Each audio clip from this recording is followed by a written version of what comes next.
avec moi. Je passe par le petit sentier et je vais vous amener donc à l'hôtel des Fées. Et je vous raconterai la légende une fois que je serai arrivée par là-bas. Donc, comme il fait très chaud, je passe par les petits sentiers qui sont à l'ombre. Ça, c'est le petit sentier que j'ai à côté de ma maison. Voilà, tranquillou. Bon, ici, il y a plein d'abeilles. Allez, je vous reprends plus tard, quand j'arrive pas loin de l'hôtel des Fées. Donc, j'arrive presque à l'endroit où se trouve l'hôtel des Fées. Là, je suis sur le chemin. Anciennement, ça s'appelait le chemin de la Comtesse.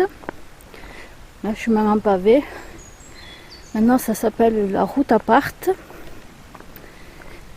Et là, j'arrive à la chapelle du Buisson. Et c'est pas loin de cette petite chapelle. Alors, c'est la chapelle ici. Cette chapelle, c'est la plus vieille du village. Elle a 325 ans. 325 ans. Et j'ai un ami qui va essayer d'avoir des sous-sous, on va dire, pour la rénover. Donc il s'est occupé de la chapelle de l'Arcompuche, de l'Arbre-Puy, qui se trouve auprès des arbres à loques. Et là, son prochain projet, ce serait de rénover la chapelle du Buisson. Donc, et c'est dans ce coin-là, donc je vais passer ici où il y a la barrière. Là, normalement, c'est les chapelles du Buisson et celle du Calvaire que j'ai passées, je n'ai pas filmé. C'est Sabine qui s'en occupe. Mais Sabine, elle a demandé plusieurs fois depuis des années, elle a demandé, je sais pas, si je peux filmer la porte. Elle est peut-être ouverte ou fermée? Si, elle est ouverte. Mais dedans, voilà. Vous voyez le toit là-haut? Sabine qui a demandé aux entités, parce que la chapelle appartient à 3 entités différentes, mais personne ne veut l'aider à donner quoi que ce soit pour la rénover. Je sais pas si c'est un tissu ou... Il y a des petites vierges. Je crois que c'était la chapelle où les jeunes gens, les amoureux venaient pour se marier. Donc elle a 325 ans. J'espère que Lionel va réussir à faire en sorte qu'on puisse la rénover. Parce que ce serait vraiment dommage qu'elle tombe en ruine, cette petite chapelle. Donc je sors, je vais refermer la porte. Voilà. Donc nous, on va parler maintenant de l'hôtel des Fées. Donc je vais m'approcher du chemin. Alors il fait très chaud, il fait moins chaud que ce qu'il a eu fait. Et là dans les bois, c'est fabuleux.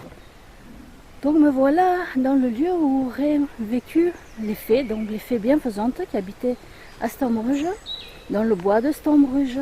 Alors la légende raconte que le soir, les femmes du village, dans leur panier d'osier, mettaient leur linge sale. Et ce linge, elles l'amenaient dans ce lieu. Donc il y avait plusieurs endroits qui portent un nom différent, donc j'ai oublié les noms. Je suis désolée. Et elles déposaient donc leur panier à ces endroits-là et en même temps elles mettaient une petite offrande, donc de la nourriture, du pain, des fruits, des légumes, pour remercier les fées, parce que les fées arrivaient une fois qu'elles étaient parties, elles arrivaient, elles prenaient le linge, elles le lavaient dans les flaques d'eau pluviale, donc c'était de l'eau pure, de l'eau saine, de l'eau douce. Elle lavait bien le linge qui restait bien blanc, hein, quand c'était des jupons, parce qu'à l'époque ils portaient des grands jupons blancs, du linge de maison, tout ça. Et s'il avait besoin d'être ravaudé, donc il était ravaudé, donc ravaudé c'est-à-dire cousu, hein, s'il y avait des trous. Elle le repassait, puis elle remettait tout ça dans les paniers et elle le redéposait à l'endroit où les femmes du village les avaient déposés. Puis elle partait. Au petit matin, les femmes du village venaient rechercher leur panier avec leur linge propre à l'intérieur. Et tout se passait bien, jusqu'à ce qu'un jour, les fées ne revinrent pas.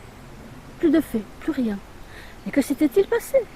Tout simplement, des gens mal intentionnés avaient amené en offrande à la place du bon pain bien frais, de fruits frais, des légumes, ils avaient mis des choses vraiment pas bien. Pas bien, pas bien. Donc les fées auraient été vexées, n'ont pas du tout aimé ça. Elles ont disparu et ne se sont plus occupées du linge des dames de Stambridge. Voilà pour la légende de l'Hôtel des Fées. Je pense que je n'ai rien oublié. Certains disent que c'était pas des fées, mais des petits hommes et des petites femmes tout noirs qui s'occupaient du linge. Donc voilà.